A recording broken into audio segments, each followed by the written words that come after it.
Hot Talk 560, KSFO. Look, I admit it's a risky topic. Welcome back to the Savage Nation. I mean, you turn on the radio, you expect me to be raging against the machine or raging against Obama.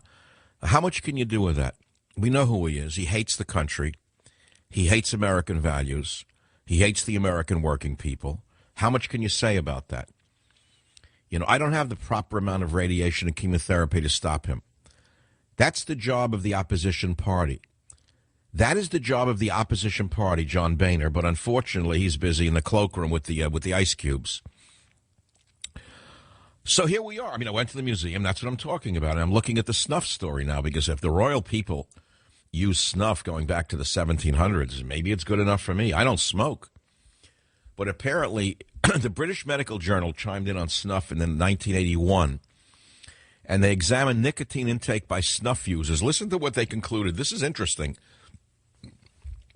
Unlike tobacco smoke, they wrote, snuff is free of tar and harmful gases such as carbon monoxide and nitrogen oxide. Since it cannot be inhaled into the lungs, there is no risk of lung cancer, bronchitis, and emphysema. Though we are not aware of any direct evidence, prolonged heavy use of dry snuff might well carry a slight risk of nasopharyngeal cancer. And then they go on.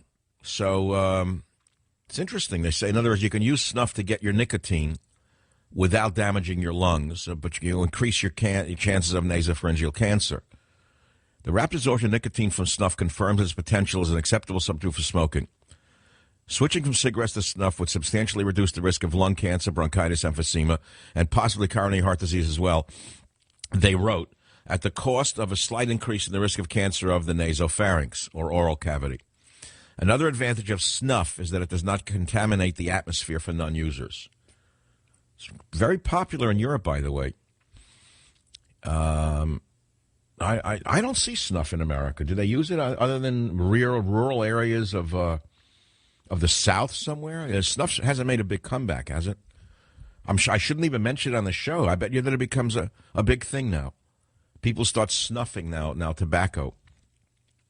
A lot of companies make it.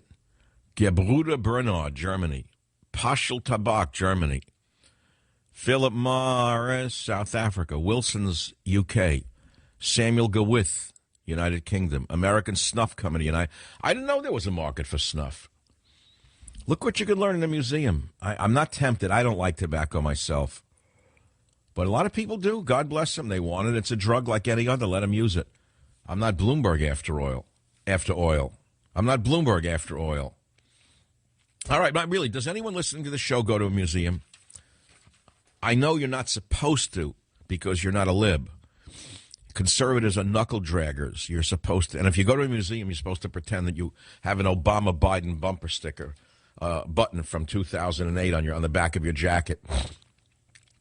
Let's see. I got some great callers here. I know you think I'm groping. I'm not. I can't do the news. I cannot do it.